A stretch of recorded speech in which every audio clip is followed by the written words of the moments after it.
Datuk Yang di-Pertua, keputusan rakyat dalam pilihan raya umum yang pertamanya diadakan selepas negara memasuki fasa 50 tahun yang kedua selepas kemerdekaan adalah sangat bermakna.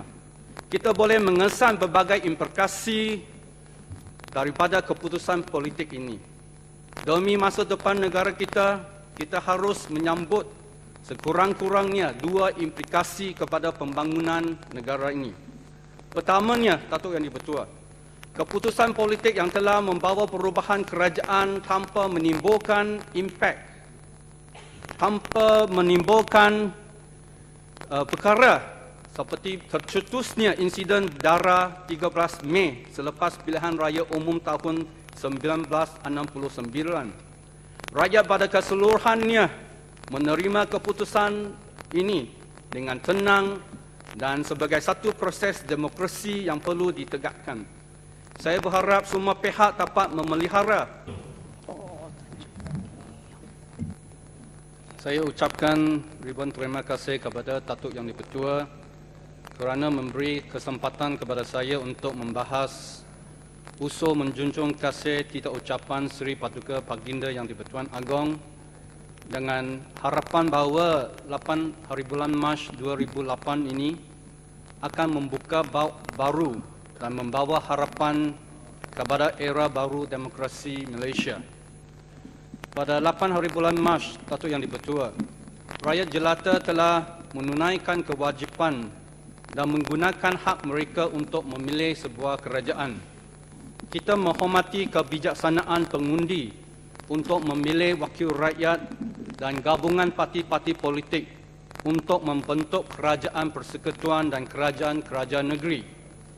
Kita perlu menerima keputusan pengundi untuk menuntut perubahan politik yang akhirnya memperlihatkan kehilangan majoriti 2/3 parti pemerintah di Dewan Rakyat ini dan juga 5 buah kerajaan negeri.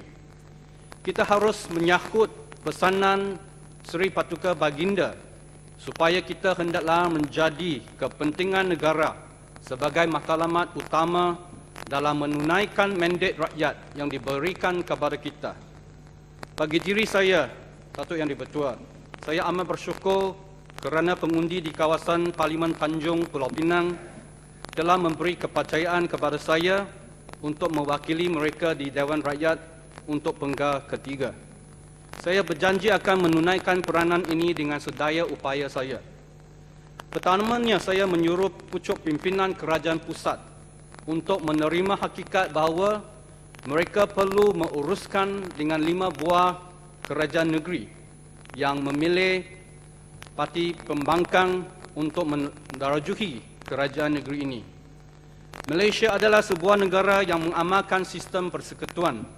Perlembagaan kita sejak merdeka dan penubuhan negara Malaysia dan dalam proses pembinaan negara selama 50 tahun ini, kita telah meletakkan rangka untuk menguruskan perhubungan pusat dengan negeri-negeri.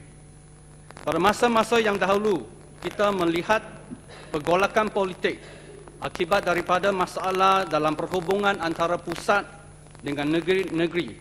Misalnya di Sabah, Sarawak, Kelantan dan Terengganu. Kita juga sering mendengar rungutan daripada wakil-wakil daripada Sabah dan Sarawak bahawa negeri mereka dilayani sekadar sebuah negeri dalam persekutuan seperti 13 Mei. Keduanya, Datuk Yang di-Pertua, keputusan politik ini telah memperkasakan rakyat, empowerment untuk memilih kerajaan dengan mudahnya. Rakyat sudah sedar mereka mempunyai kuasa untuk menukar kerajaan yang tidak dapat memenuhi aspirasi mereka. Mesej penting adalah mana-mana gabungan politik tidak boleh take for granted dengan izin. Mereka akan kekal sebagai parti pemerintah untuk selama-lamanya. Rakyat dan akhirnya menerima faedah kerana parti-parti pemerintah dan parti-parti pembangkang akan lebih bertanggungjawab. Wujudnya sistem dua parti ini memang akan memperkayakan sistem demokrasi berparlimen di negara ini. Datuk Yang di-Pertua, satu tuntutan rakyat Malaysia adalah untuk memulih sistem pilihan raya dalam majlis-majlis perbandaran ataupun PBT yang dimansuhkan 40 tahun dahulu. Saya ada minta Menteri Perumahan dan Kerajaan Tempatan menyatakan adakah kerajaan bercadang untuk memulihkan sistem pilihan raya kepada kerajaan tempatan. Jawapannya adalah seringkas-ringkasnya, iaitu kerajaan tidak bercadang untuk mengadakan pilihan raya kerajaan tempatan.